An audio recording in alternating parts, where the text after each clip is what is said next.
Fala pessoal, tudo bem com vocês? Sejam muito bem-vindos ao canal Matemática TV. Aqui ajudamos você a exercitar a mente de uma forma ativa e descomplicada, com a ajuda da matemática.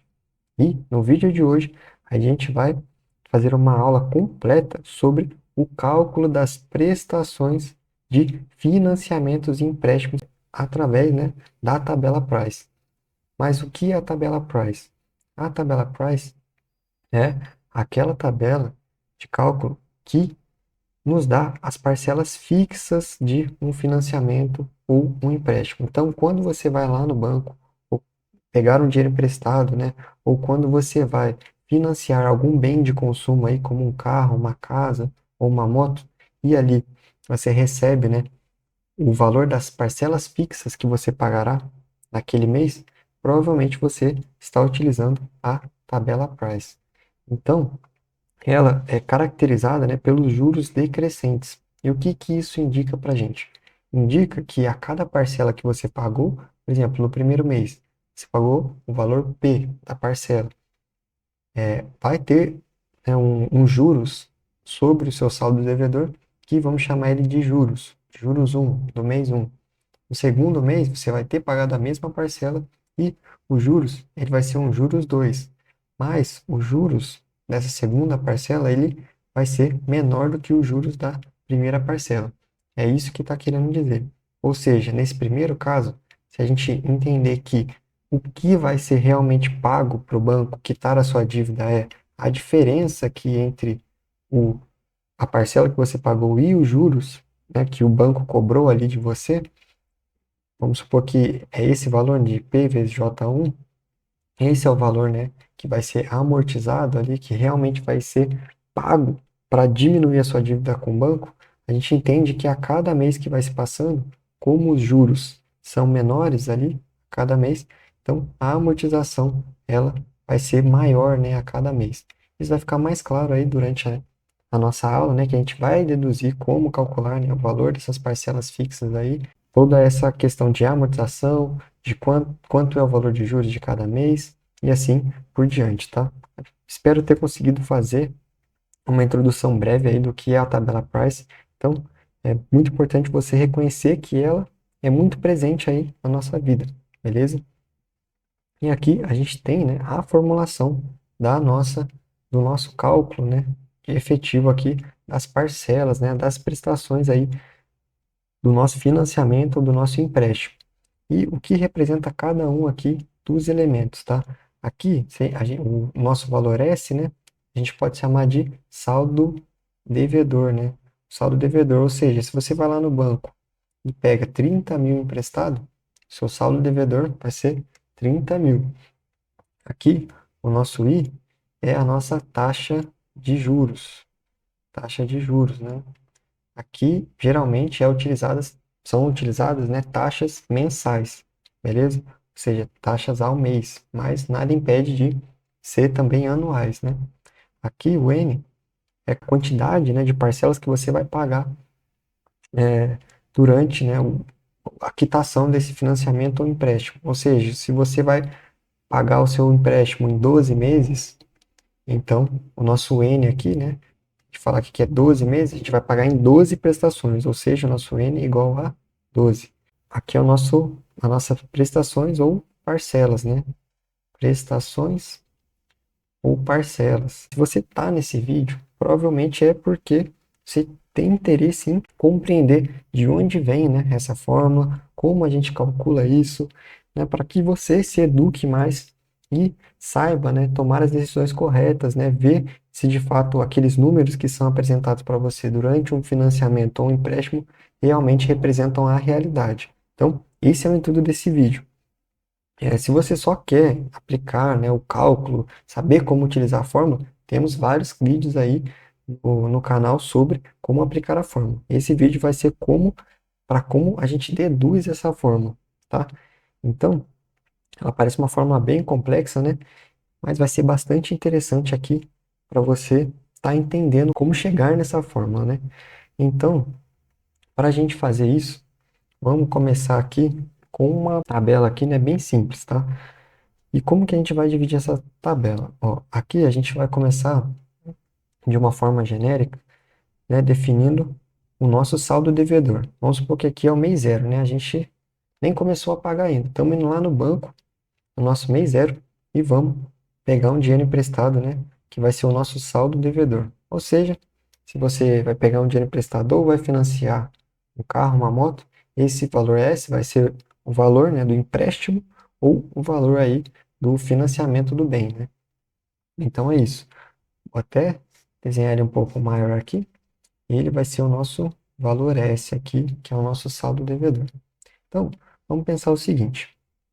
A gente vai começar a pagar, né, esse empréstimo ou financiamento aqui no nosso primeiro mês. Só vou descer mais um pouquinho aqui. Então, vai ter o nosso primeiro mês, o nosso segundo mês, que a gente vai pagar, o terceiro mês, e assim por diante até o último mês, que é o nosso enésimo mês. Aqui, vou utilizar somente, né, variáveis, né? Aqui não vou utilizar nenhum número, porque essa aula é um pouco mais teórica mesmo, para que sirva para todos os casos, beleza? Se eu der um exemplo aqui de financiamento ou empréstimo, pode acabar fazendo uma confusão aí na sua cabeça. Então, por isso que vou utilizar aqui variáveis, né? Que seriam letras mesmo. Mas não se preocupe, o intuito aqui é você entender a lógica, beleza? Mas vamos lembrar que é sempre bom, né, a gente estar trabalhando assim de forma genérica para exercitar mais a mente, aí que é o intuito do nosso canal, o aprendizado ativo. Então, não desanima e continua aqui comigo, beleza? Então, vamos pensar o seguinte: as parcelas que a gente vai pagar, que está aqui representado como a nossa segunda coluna, sempre vão ser um valor fixo, né, que eu vou chamar de IP. Você concorda? Se a todo mês a gente vai pagar o mesmo valor de parcela, então a gente pode colocar aqui que o valor, né, da nossa parcela de todos os meses, independente de qual ele seja, vai ser o valor P. E aqui entra a possível dificuldade aí da gente entender como realizar esses cálculos, né? Os juros vai ser sempre calculado em cima do nosso saldo devedor. E o que que isso representa? Ele vai pegar o saldo que a gente está devendo antes daquela parcela, por exemplo, estamos aqui na nossa primeira parcela. Ele vai pegar então o saldo devedor, já que a gente acabou de prestar o dinheiro, a gente está devendo o saldo S total, né? Ele vai pegar esse S e vai aplicar a nossa taxa de juros aí, né? Então, ele vai pegar e vai aplicar a taxa de juros sobre o valor S. Então, quando a gente faz essa multiplicação, a gente está dizendo que o valor aqui da nossa taxa de juros está sendo aplicada sobre o nosso valor S, que é o saldo devedor. E o que acontece aqui? Acontece que o que é amortizado, né, que está aqui resumido, é o valor que realmente é pago. Ou seja, o que você está realmente pagando ali para o banco para amortizar, né, para diminuir a sua dívida aqui, representada pelo valor S, é o valor da amortização e não o valor dos juros, tá? O valor dos juros é a taxa ali que o banco vai ficar para ele, beleza? Então, isso é muito interessante de se entender. E o que vai acontecer aqui? O que vai ser amortizado? Você concorda que você deu o valor P lá para o banco, a sua parcela, você pagou ela e o banco recebeu lá, o montante total foi o valor P. Só que o que ele vai falar, que ele vai ficar para ele, né, de juros, é o valor S vezes I. E o que vai sobrar, né, para você realmente pagar aqui uma parcela do seu saldo devedor S vai ser o P menos os juros, né, que o banco cobrou. Ou seja, né, você paga a sua parcela lá para o banco, P, ele fica com o valor SI para ele de juros e que você amortiza aí do seu valor, do seu saldo devedor no caso, é o P menos SI. Então, essa é a lógica aí por trás da tabela price. Isso vai se repetir aqui ao longo dos próximos meses, beleza? E como o que importa para a gente, né, é o saldo, a amortização, que vai ser o saldo que a gente vai estar pagando e realmente quitando aí o nosso saldo devedor, então vamos focar aqui nessa coluna, tá? Da amortização. Vocês vão ver que os cálculos vão ficar um pouco complexos aqui, em torno é, dos outros itens, né, de juros aqui, por exemplo, saldo devedor. Então, vamos focar só aqui, porque é esses valores, né, que a gente vai somar no final. A gente vai fazer a soma para obter o que de fato a gente pagou para o banco, né, ali sem ser de juros, para quitar a nossa dívida até o final aí da enésima parcela, beleza? Então, vamos para os próximos meses. A gente tem aqui, ó, o saldo devedor ao fim do primeiro mês ali que a gente amortizou esse valor P menos SI, vai ser o quê? Vai ser o saldo devedor anterior, ou seja, o nosso S, aqui, que começamos devendo ele, né? Então, se pagamos a primeira parcela, amortizamos o valor P menos SI, o saldo devedor final, após o primeiro pagamento, vai ser S menos o valor de amortização, que é o P menos SI. Então, essa é a lógica. Como que vai acontecer aqui agora? A gente está devendo não mais S, agora a gente está devendo somente S menos P menos SI, né? Que é a amortização. E aqui fica bem claro o porquê que os juros é decrescente. Antes a gente estava aplicando o I sobre o valor S. Só que agora o valor S, né, que seria o nosso saldo devedor aqui da primeira para a segunda parcela, ele diminuiu por um fator P menos SI. Então, os juros que a gente vai aplicar aqui é sobre o novo saldo devedor, que vai ser o S menos o P menos SI. E isso faz com que os juros, né, aqui a cada parcela vão diminuindo, tá? Porque o saldo devedor vai diminuindo. Então, aqui está a lógica dos juros decrescente, beleza? Então, agora a gente sabe que na segunda parcela, os juros que ficou com o banco foi esse valor, né? Aqui que eu posso chamar de J. Então, a amortização a partir da segunda parcela aqui vai ser P menos o J. Concorda? E o saldo devedor, então, ao fim do segundo pagamento, vai ser o S menos P menos SI, que era o saldo que a gente estava devendo ao final do primeiro pagamento, menos o que a gente pagou agora no segundo pagamento para ser amortizado, que vai ser o P menos o J. Então, vocês vão ver que isso aqui vai ficar bem mais complexo, mas como eu disse, vamos focar somente aqui na nossa coluna de amortização. E para a gente conseguir focar nessa coluna de amortização, eu vou expandir esse termo aqui para que a gente consiga ver qual a lógica que vai acontecendo aqui com o crescimento ali, né, dos números de pagamentos que a gente vai fazendo. Então, vamos desenvolver esse P menos J. A gente tem o nosso P menos J, né, como a amortização aqui do segundo mês. Vamos deixar dessa forma. Então, como que a gente pode abrir isso, né? Ó, vai ser o nosso P menos o J, que é todo esse termo aqui que eu vou escrever em extenso, que vai ser o I vezes S menos P menos SI. E vamos desenvolver isso aqui agora, né?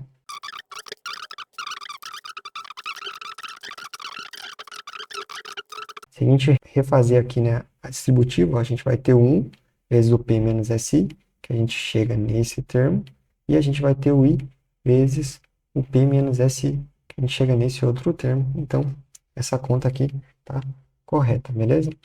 Então tá, agora vamos voltar aqui e substituir esse P menos J pelo valor aqui já expandido e simplificado, beleza? Ele vai ser o nosso, vou colocar aqui P menos SI, parênteses, né, vezes 1 mais I.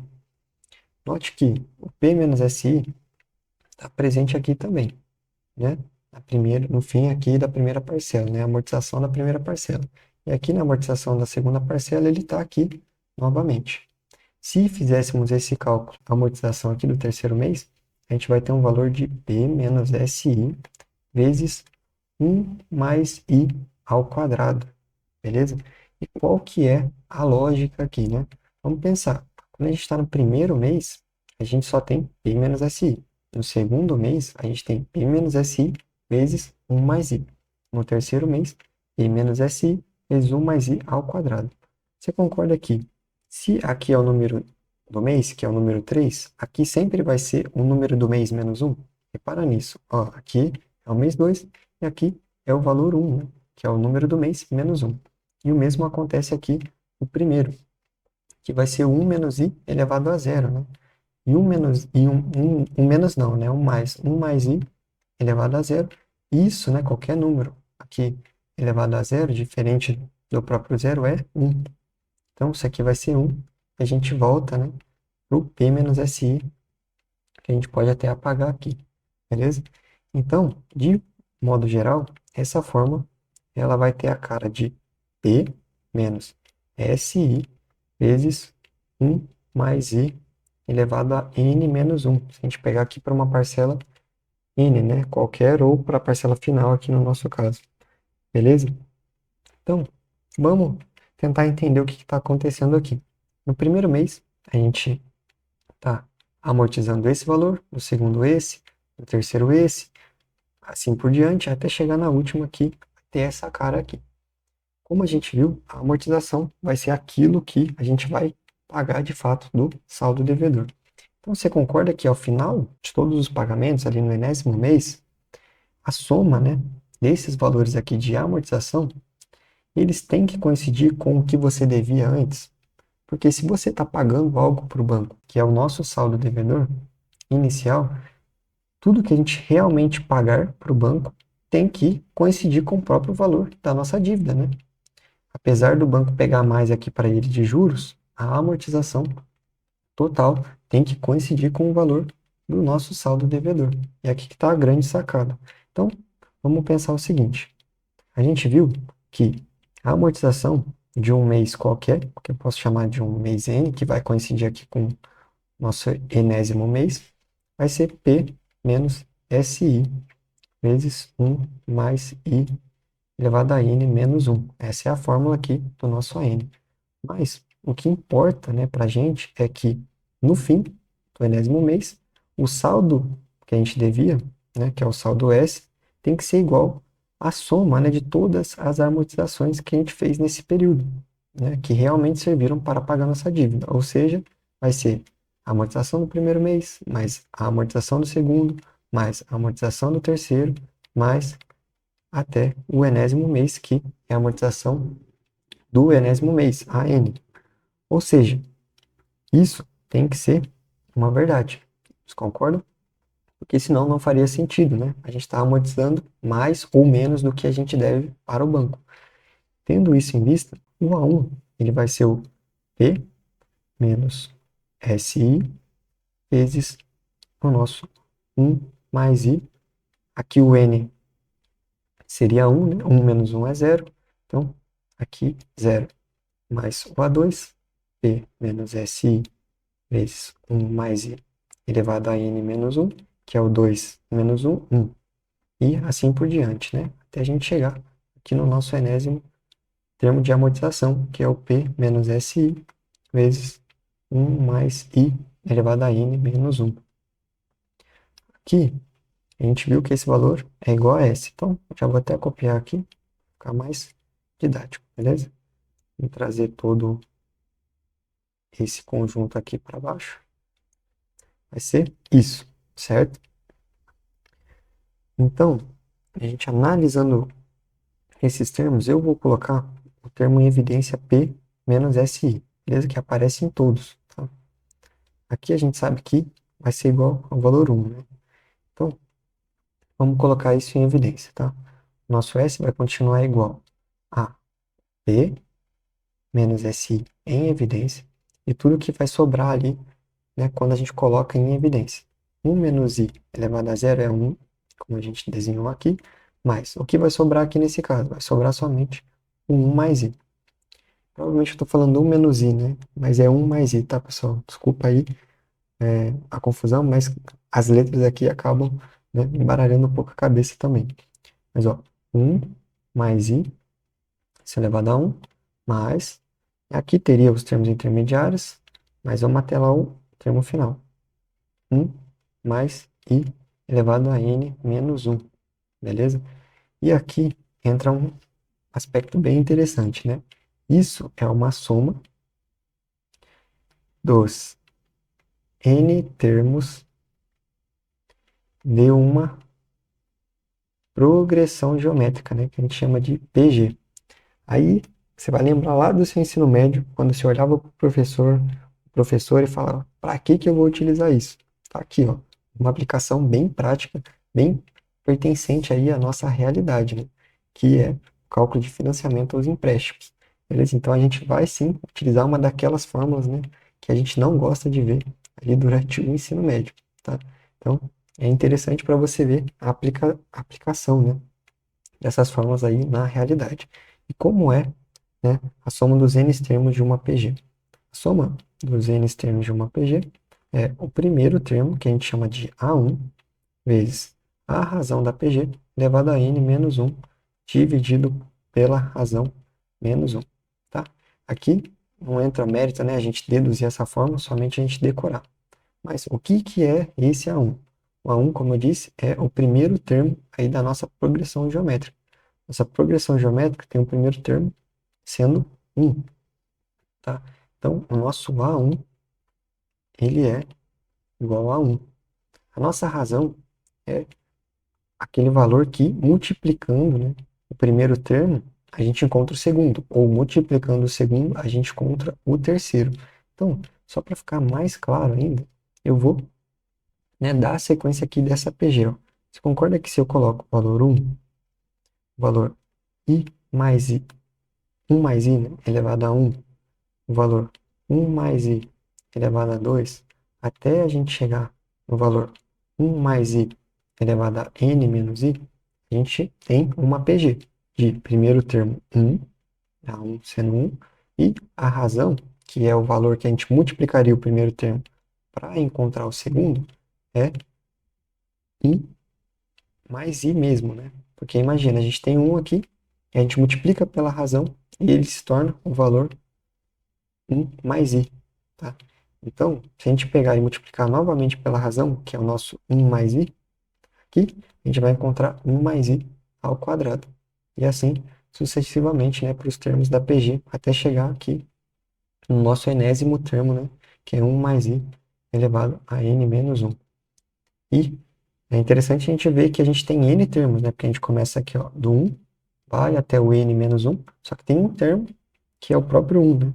Então, é n menos 1 mais o enésimo termo que está aqui perdido no 1. Né? Então, espero ter feito uma revisão aí. A ideia não é você sair daqui sabendo, né, o que é uma PG ou sabendo tudo sobre PG, mas só relembrar e ver que, sim, essas coisas aí que a gente não gosta muito do ensino médio aparecem aí na realidade, beleza? Então, nosso primeiro termo é 1, a gente já viu. A nossa razão é o 1 mais i. E é isso, né, que a gente precisa, visto que o n aqui, na soma dos n termos, coincide com a nossa letra escolhida aqui, que é o próprio n. Seria interessante até eu ter colocado um m aqui, né, para a gente ver que é diferente, tá? Não é o mesmo n, eu venho usando aqui o mesmo n em toda a resolução, mas poderia ser um m também, né? Isso aqui só quer dizer quantos termos que a gente está somando. Nesse caso, nosso m coincide com o n, né? Porque a gente está somando n termos aí, beleza? Então, é isso, tá?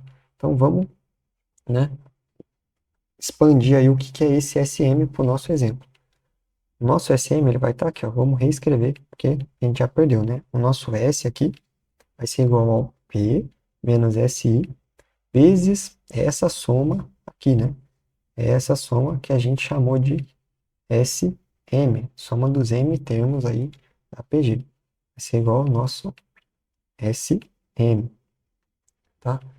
E o que é o nosso SM, né? Vamos expandir ele aqui, ó. SM vai ser igual ao A1, que a gente viu que é 1, nosso primeiro termo, 1, vezes a nossa razão, que é o 1 mais i. Até vou colocar um colchetes aqui.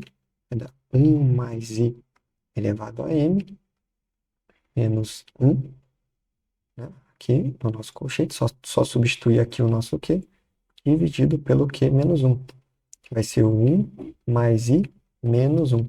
Ou seja, esse 1 cancela.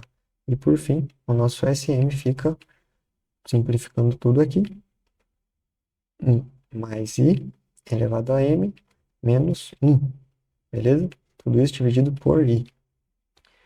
Então, vamos substituir isso aqui na nossa dedução, né? O nosso S, que é o saldo devedor, ele vai ser o P menos SI vezes o nosso SM, que vai ser esse valor aqui que a gente expandiu. vai ser 1 mais i elevado a m, né? Nesse caso, já vou substituir, porque o nosso m, ele é igual ao nosso n, né? Então, aqui a gente pode substituir por n, que o tanto de parcela que a gente está querendo calcular é n, tá? Então, 1 mais i elevado a n menos 1 dividido por i. Só que, dentre isso tudo aqui, a gente só quer o valor de p, né, que é a nossa parcela. Veja que agora fica mais simples da gente isolar o valor de p para chegar na forma aí das prestações, beleza?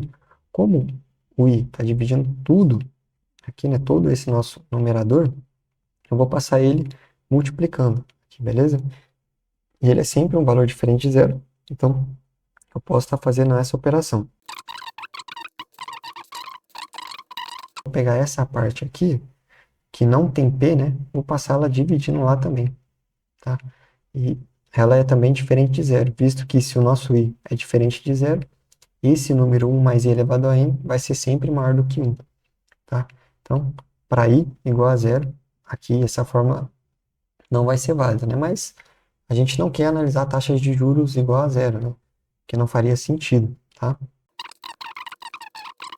Agora, esse valor que está subtraindo, eu vou jogar somando para o outro lado. Eu posso colocar o SI em evidência, né? Já que ele aparece aqui nas duas parcelas do lado esquerdo. Então, vamos colocar ele aqui embaixo, em evidência. Aqui, para a gente dar uma simplificada, né, nessa soma de frações aqui com esses números estranhos, eu posso multiplicar esse valor aqui, tanto em cima quanto embaixo, aqui desse 1. Se eu multiplicar o mesmo número em cima e embaixo do 1, tanto multiplicar quanto dividir 1 por esse valor, a gente está mantendo o valor 1, né? Se eu pego 1 e multiplico por 5 e divido por 5, ele ainda continua sendo 1, né? Porque eu simplifico 5 com 5, isso daqui vai dar 1, e eu volto ao meu valor inicial. Vai dar uma ajudada aqui pra gente. Ó. Então, vamos lá. Multiplicar por 1 mais i elevado a n menos 1, e vou dividir por esse mesmo valor. 1 mais i elevado a n menos 1. Certo? Vou fechar aqui o colchetes igual a p. Agora a gente tem a mesma base aqui embaixo, né? Então a gente pode juntar isso tudo em uma fração única, né? Aqui embaixo, ó. No lado esquerdo a gente ficou somente com 1, mas do lado direito a gente acabou ficando com o próprio termo aqui, né? Que é o nosso denominador, ou seja, 1 mais i elevado a n menos 1. Ou seja, 1 com menos 1 cancela, e a gente pode simplificar, então, por fim, a nossa fórmula aqui. Agora você entende exatamente como funciona uma tabela price e como calcular as parcelas aí desse tipo de financiamento ou empréstimo, beleza? Então você vai ser muito mais consciente aí na hora de tomar as suas decisões e também saber verificar isso, né, por você mesmo, né, por si só, sem aí a ajuda de alguém aí do meio bancário ou corporativo, beleza? Então, é isso. Se essa aula foi válida para você, estou deixando aqui anexado, né, os vídeos sobre aplicações práticas, né, desse cálculo para você estar realizando aí, se familiarizando mais. Mas se você gostou, se inscreve no canal, deixe seu comentário. Eu sei que o vídeo é longo, mas o intuito é esse, ele servir, né, como uma base para você sempre voltar e estar recapitulando aí as ideias, beleza? Então, muito obrigado e até o próximo vídeo.